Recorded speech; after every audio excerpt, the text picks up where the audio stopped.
for all the women, the amazing women and men, all the saints and mystics and the prophets, seen or unseen, visible or invisible, that have come before me and us, that have paved the road through love, blood, sweat, that without them, I personally wouldn't know, couldn't distinguish between my left and right hand, let alone know that there's more to life than what these two little balls in the skull see. Deep gratitude to Jenny Bird for inviting me to your beautiful community. Thanks for your patience. You've been trying to do this for a long time. Long time. And a deep gratitude to Mirabai Star, who comes with an amazing team of Gangadhas. Her beautiful mother Susanna, her amazing brother Roy, whose presence in my life are this opening door to grace and infinite blessings. So feel really at home being in Taos and being in your presence. And the gratitude to all the hollyhocks and hummingbirds and spiders as well. And to every single one of you for being here, because the biggest gift we can give in our life to ourselves or to each other is time. Because it's pretty much accounted for. We don't know how much time we have. So that which we spend our energy and intention through time, which we speak of today, as Rumi calls that one most important thing, is really the biggest gift. So coming together, trying to remember that which cannot be forgotten is a great gift. So thank you for being here. In the Sufi tradition, one is reminded again and again that when they enter a space like this, to leave their false identity, personality, shaped by family, society, culture, and everything but their informed center in their own heart, connected to this vast and infinite existence, leave it outside of the room with their shoes. So I think you get an A+ for having left your sandals and your scarf outside. I don't know about the rest of you, but good start. So we're invited to leave all of that because it doesn't serve us in a sacred space. Because in a way this path is one of pruning away all that is not who we truly are. And as Jenny beautifully sang, the beautiful Bismillahir-Rahmanir-Rahim, which is at the beginning of all the chapters but one of the Quran, that begins, and millions and billions of Muslims around the world begin every intention, every act, getting in their car, eating a food, getting up from their seat, with this verse, hopefully mindfully and with intention, is ultimately the biggest intention there is in life, this verse, which literally means in the name of the One, Allah, this vast and infinite existence, the compassionate and merciful. Not pointing to some anthropomorphic thing out there, but that we are drowned in the ocean of compassion and mercy. We really haven't done much to be who we are, how tall we are. You throw a seed onto the ground and little water and sun, and it grows and it becomes what it was meant to be, because nature wants to fulfill itself. So it's a way to, with every action, to let go of the things we think we know and we want, and align ourselves with this vast and infinite existence with its countless nameless names.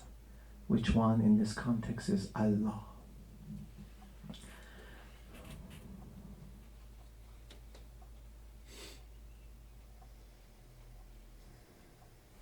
So, kind of like what to talk about when it comes to Rumi in a short time, getting together for the first time. So why don't we talk about the ultimate? And the ultimate is that when we look at every authentic spiritual tradition and all of its practices that are gifted to us, when we look at all the things that we learn and we pay attention, as I call it, like scientists pay attention to things. And by that means we becoming the scientists of our own existence, of our own life, of our own being. And really with a single-mindedness and devotion and commitment, really wanting to know what things are, we see that all the practices are means to an end. And that is coupled with this universal understanding that Rumi reminds us that because if we honestly looked at everything that way, from the macro to the macro, if we were to look at all the so-called issues in life, we see that the core reason for it all is forgetfulness. Something has been forgotten in that moment. Be it from a little conflict that you might be having with someone, all the way to bigger problems, all the way to what Rumi talks about, the one needful thing, the one thing that should not be forgotten before you leave this clothing. That is forgetfulness. So just like many other authentic spiritual paths, in Sufism and in Rumi's way, the antidote to that forgetfulness is remembrance. So then the ultimate practice is zikr, which means to remember. Then begs the question, to remember what? Well, first we have to remember that which has been forgotten, because you don't have to remember that which is not forgotten. So what is that? And so the whole journey, in a way, is to constantly be in a state of remembrance. And that if we do remember the most important thing in any given situation or eras of our life, or ultimately the whole life, that we will be more attuned to why we are here. And we'll get to experience this life. Not spending the entire life to awaken, but awaken so then we can live the life. Because in Sufism, the spiritual path is not a thing that you do for the entire life. So there's nothing outside of spirituality. So the goal is not to be so fixated by the forms, by the practices, by the rituals, because there are only fingers pointing at the moon. And as this beautiful expression of fingers pointing at the moon, it's kind of like when you tell a dog to look at something, it looks at your finger instead, right? And I think when the mystics speak, when the higher beings speak to us, I think I do the same thing as a dog does. I get really fascinated with the finger. And then it's very delicious for the ego, for that part of me that I think it's me, to write books about the tip of this finger, to come with modalities and steps and acronyms and sell it at this price here and that price here and 4 days here, 10 days there. It's all good, but what it is that the whole point is that it's pointing at something. And then the only way that we go from the tip of our finger to turning towards that which is pointing at, to actually see the moon, is what the practice does. And that in Sufism and in the way in Islam and Sufism and Rumi is that constant remembrance, which has its form in many forms. But then again, Rumi really spoke about two things. One was religious exclusivity. He warned people about being exclusive about their religion, thinking their way is the best way. And then he spoke to people that had already known that were closer to him. He reminded them to not be so attached to their forms of their spiritual practice, because that too can become a hindrance. So then we can see that to remember constantly it turns us back. Like the root word for repentance is metanoia, a homecoming, a returning, a constant returning. And I think that's what we do, like in Buddhism, the whole idea of mindfulness, to be aware, to be mindful, in a way is a returning.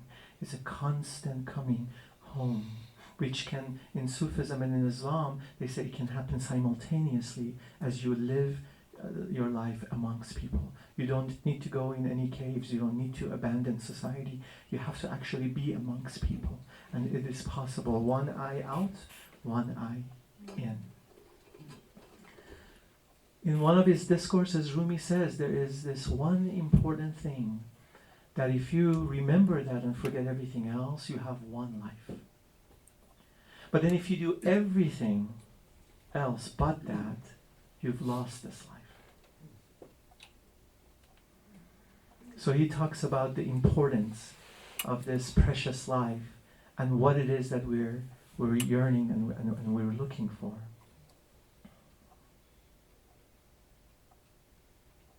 And Rumi reminds us that it's not so easy to be so focused on that one thing because, as Buddha said, the distraction of the 10,000 things. So then the discipline, and he says that love is the antidote, like love is the way, because when you are in love with something, and of course in English we have this one word L-O-V-E, but Rumi goes on kind of over 70,000 lines of what we call poetry, just pointing at that love that he speaks of. So it's like not anything we can think of, it's love that he speaks to. And that just like when we really want to get a degree, or we want to pursue someone in a relationship, or we want to get another alphabet after our name, or we want to get another home, a second home in Malibu, whatever it is, the mystics have no issue with that. They're saying that same thing which you have inside of you, if you took just a portion of that and turn it back in, maybe the entire existence will be yours. And maybe that is way that you cut away from the so-called rat race of kind of being conditioned to think what it is that we're longing for, because we are all born with that fire of longing inside of us. I don't know, like this one example keeps coming to heart and mind, but when I was in my teenage years in the Sufi school, I had seen, I was shown a documentary which at its time was maybe only 10 years old or something, which was entitled The Miracle of Life. Anyone remembers that? Which was for the first time they were able to put microscopic cameras inside of a human being, and they basically were showing the process of conception. So what happened, here I am, 14, 15 years old, I don't even know what all that is about, so I'm just looking at the microscopic stuff, I'm looking at the narrative here, luckily. And so what's happening is that millions of sperms shoot out. And innately, they know what they're looking for. They have a longing. Kind of like how cats all clean themselves the same way. They have no cat manual. They don't Google how to do that. They haven't gone to universities. Somehow they just know that, right? And so we too, before we forget, come with that knowing. So millions of these sperms shoot out, and they're all like dedicated to reach that one destination, which is the egg. But then in this little space, which is macroscopic, camera made it look like a, football field long. You had a bunch of them gathered over here around each other, right? Like a book club or something like that. And then you had a bunch going the other way, the wrong way. You had thousands gathering over here, listening to someone kind of pointing them to something that they thought he or she knew, but he actually didn't. By the time you got to the egg, literally, there were like 4 or 5. Like the camera was showing, there were 4 or 5. Right? Which is exactly like that's how life is. 4 or 5 really want the egg. The rest feed the multi-billion-dollar spiritual infrastructure.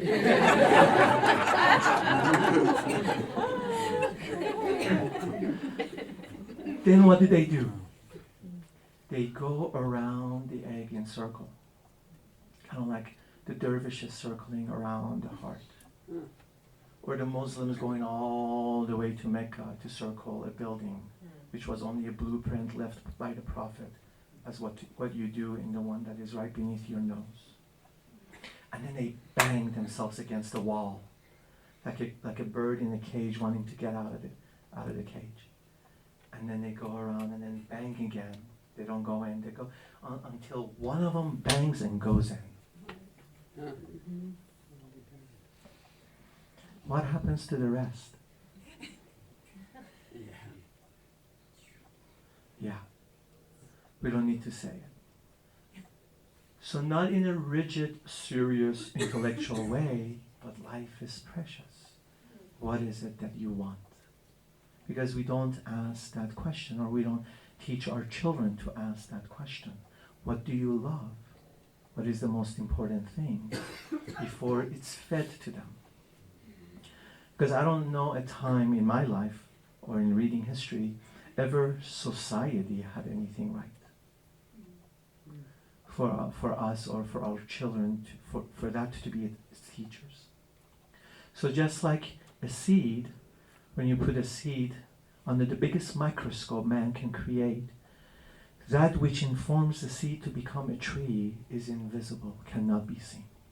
Yet in every step of the seed in becoming that gorgeous, my favorite aspen tree, let's say, it abides step by step by that invisible informed center of its own.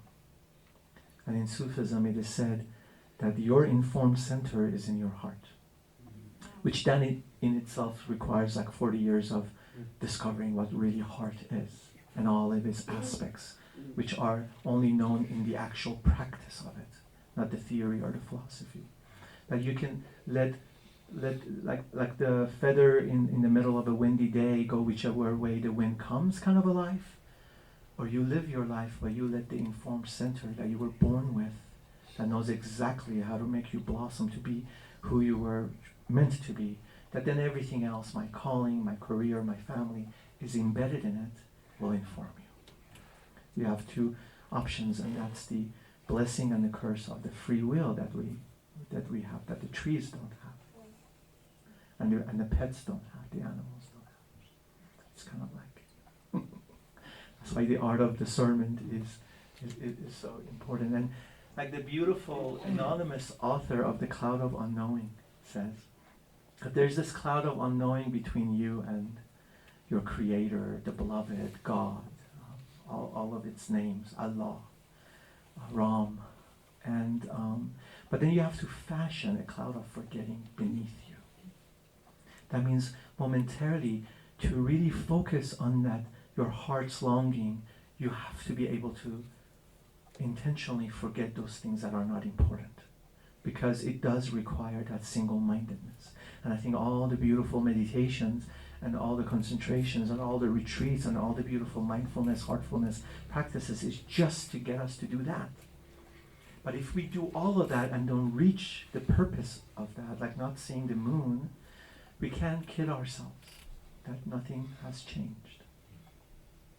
So the role of individuals like Rumi are they remind us of the importance of that. And without them, without mirrors, friends of the heart that sit in this room, authentic teachers that kind of mirror back to us pretty much always things we don't like to see, is because it's not them we project upon them, but it's because it's the things inside of us.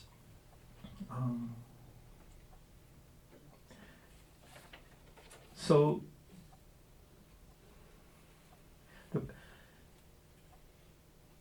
Rumi was in love with the Prophet Muhammad. Rumi was a Muslim. And so he really not gave life, but for us, he really expanded upon the meanings of what the Prophet really taught. And like, for example, one of the most famous one is die before you die. That's a saying of the Prophet, actually, that Rumi repeated it again and again. Die, die, die into this love, die. When you die into this love, the whole life is being gifted to you, speaking to the paradox that only in dying we gain true life. And then he reminds us of what is this dying? And again, that which is born dies. So then all that is really impermanent, that we identify with, needs to be pruned away and die until that which is already here is effortlessly kind of revealed. Kind of like, Nisargadatta in the Veda Vedanta tradition saying neti, neti, neti, neti. Not this, not that, not this, not that. And when you do that, when you prune away that which has always been there, suddenly like, oh, it's there. Or in Islam you have La ilaha illallah. La ilaha. There is no thing but the one.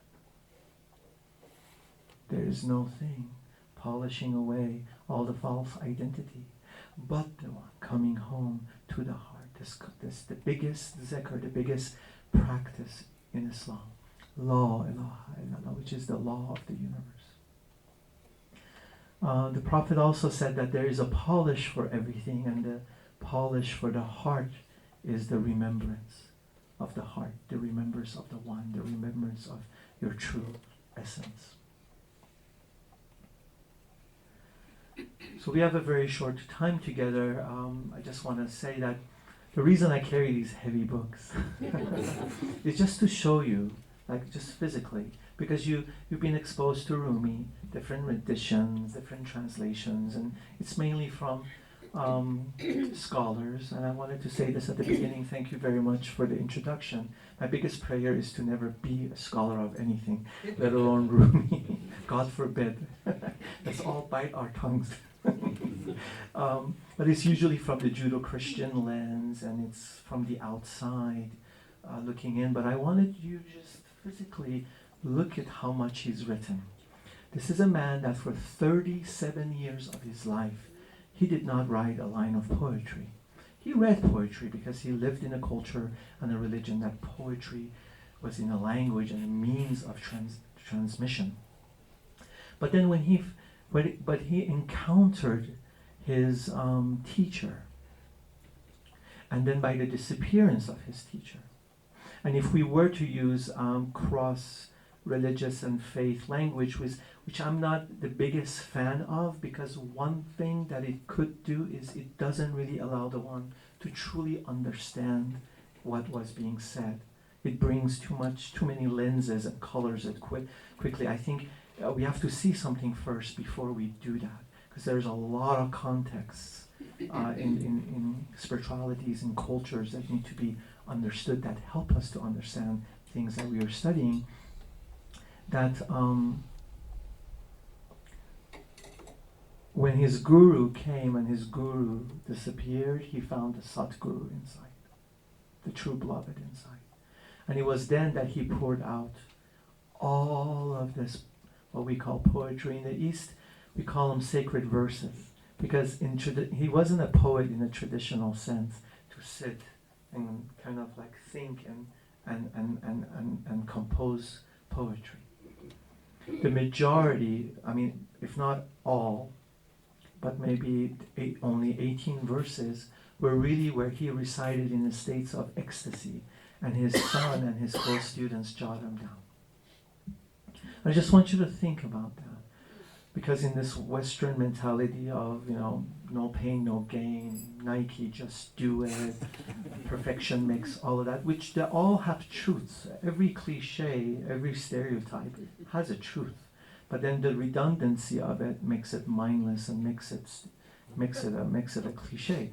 But what it is that, just imagine for 37 years not having practiced something, but then you were shocked by something bigger than you. That byproduct of that is something you leave, that people 800 years later across the Atlantic Ocean are enamored by. Kind of like, wow. That in itself it's kind of like, wow, like that's pretty amazing. And it's not just beautiful teachings, but it's like beautiful poetry. If you like hear it in its original language, it's more music, because they say words can convey truth, but music is closer to God.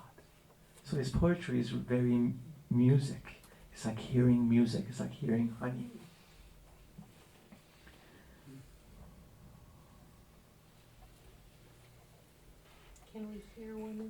Yes. What is our time? It's like at the Yeah, top of 10 the more. hour? Yeah. Oh, 10 more? Yeah. Okay. All right. Yes, I will end with reciting one for sure. Good, good. Um, Would you so, also sing sing? one of your chants? Oh, okay. We'll see. um, so remembering the deep root of our being. So in closing, I mean, we can sit here forever. In closing, it's Rumi says, what are you doing with your capital? And in that context, in the language, capital kind of refers to all the things that we've been gifted freely. This life, every breath, every heartbeat, every moment. What are you doing with it? He's saying. He constantly reminds us to be really in touch with that one needful thing. And everything else that we truly desire will manifest effortlessly, because at the end of the day, through humility, which is a natural manifestation of an authentic spiritual maturation, which unfortunately even mentioning its term lacks in the West. But in for thousands of years, humility was a huge part of the spiritual and spiritual mannerism and adab, which is called in Sufism and humility. We can see that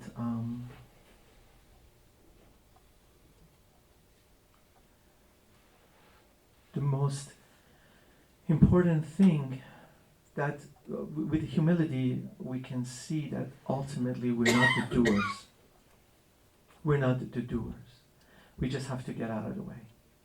And I think all the practices are just to get us out of the way, because this vast, infinite, compassionate existence knows what it's doing. So a couple of things. One, Hafez beautifully has a poem, which its last line says, there is no line or distance between the lover and the beloved. You are in the way. Get out of the way, Hafez. Like, you get out of the way.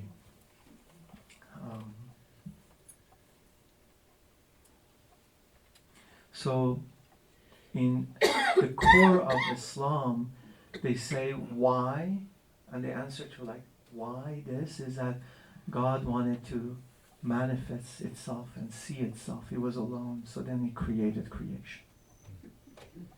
So then in a way, fast forward, a bridge version, because of our time, is like, in reality, is the one is looking for itself. There is no other thing. There is no thing but the one. So then, like, where do I belong in the middle between that finding itself? So it's like, get out of the way. And I think the whole process of spiritual path, which starts in forms and is a journey towards inner meaning and formlessness, is all the different ways so we can just get out of the way, because when we do, it's a beautiful existence. We don't have to work really hard at being enlightened or hard at awakening. That's too much me. And one last thing is that it's an invitation that a lot of what we do, if we were honest about it, doesn't leave room for grace and the divine. Because there's so much of you trying to do the work. So then as you believe there is grace and divine, your actual practicality is incongruent to that belief. So then all of that equates surrendering, which is the essence and the meaning of the word Islam. To surrender, to drop, becoming one with the ocean. Once you become the ocean, there is no limitation, there is no philosophy and theory or concepts left. You have all. Yeah. And that is our full potential, as Rumi reminds us of. So, one of my favorite things in kind of sharing Rumi through the courses and the online courses and the videos that I make is to have non-Persian Western beings have the opportunity to hear how it sounded originally. Because we don't hear Persian as much as we hear other languages in the West. So, and it's also an incredible opportunity for the mind to go, I don't know, voluntarily. And it happens very rarely because when we hear it in English, the imaginations and the concepts is like they just go to work. They hijack the entire ability to receive. So I invite you to just allow these words to be received by your heart. I will read. This is one of my favorite poems of Rumi. And then I will follow it up with my own translation of it in English. I brought a few, so I think I'm just going to the one that I always like to go to. If I even have it with me. Yes.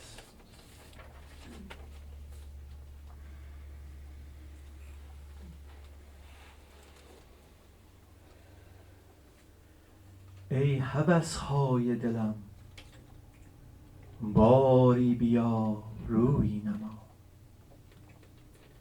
ای مراد و حاصلم باری بیا روی نما مشکل و شوریدم چون زلف تو ای گشاده مشکلم باری بیا روی نما از ره و منزل مگو دیگر مگو ای تو راه و منزلم باری بیا روی نما در ربودی از زمین یک مشت گل در میان آن گلم باری بیا روی نما تاز نیکی و از بدی من واقفم از جمالت غافلم باری بیا روی نما تا نسوزد عقل من در عشق تو غافلم نی عاقلم باری بیا روی نما شه صلاح الدین که تو هم حاضری هم غایبی ای اوجوب واصلم باری بیا روی نما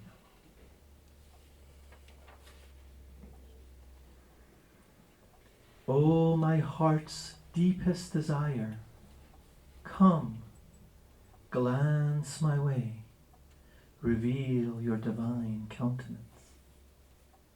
O my pure mirror and manifested hope, come, glance my way, reveal your divine countenance. I am in my own way, and I am ecstatic as the turbulent curls of your hair. You are the only one who can undo me, so come, glance my way, and reveal your divine countenance. No longer speak of the path and the abode, for you are the path, and you are my abode. Come, glance my way, and reveal your divine countenance. You grabbed a handful of dust from the earth.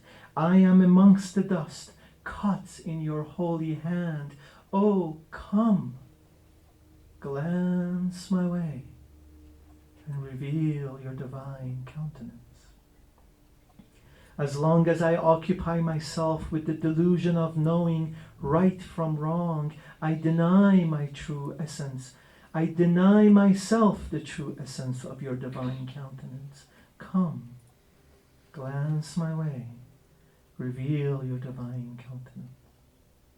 Not until my intellect is burned into ashes through your love, I remain in this dream, unawakened. Come, glance my way, and reveal your divine countenance. O King of the Hearts, Salah ad-Din, you are simultaneously present and absent in this world. You are a wonder who has reached the final station. Come, glance my way, reveal your divine countenance.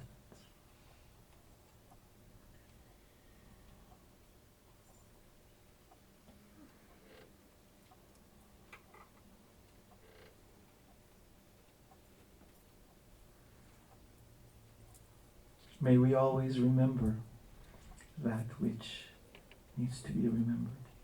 And whenever we forget, may our forgetfulness be a reminder to remember again. Thank you.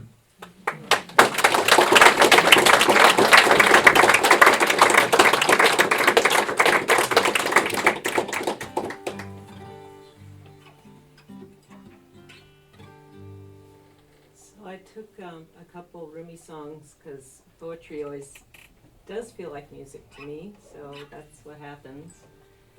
The music comes to it, helps me to remember poems and things I want to remember. So these are the translated words of Rumi. I wish I could do it in the original Arabic, that'd be awesome. So last night I had my little 3-year-old grandson sleeping with me, and he was scared of the dark, even though we have a little night light on. And he was going, scared. And I'm like, oh, you don't have to be scared. There's Ma in the night light. And right then the moon came up, right on cue. And I said, and look, the moon is shining just for you. And it made me think of the song, so I started singing the song to him.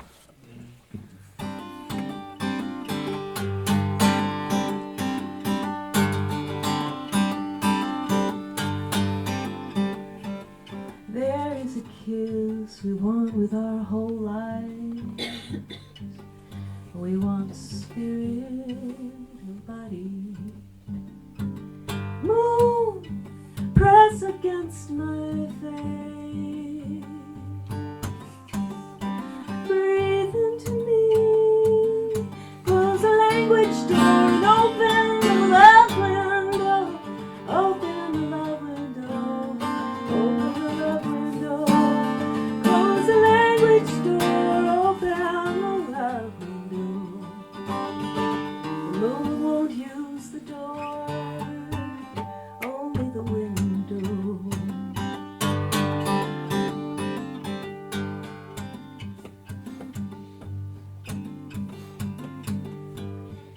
Beyond the ideas of right and wrong, there's a field, I'll meet you there.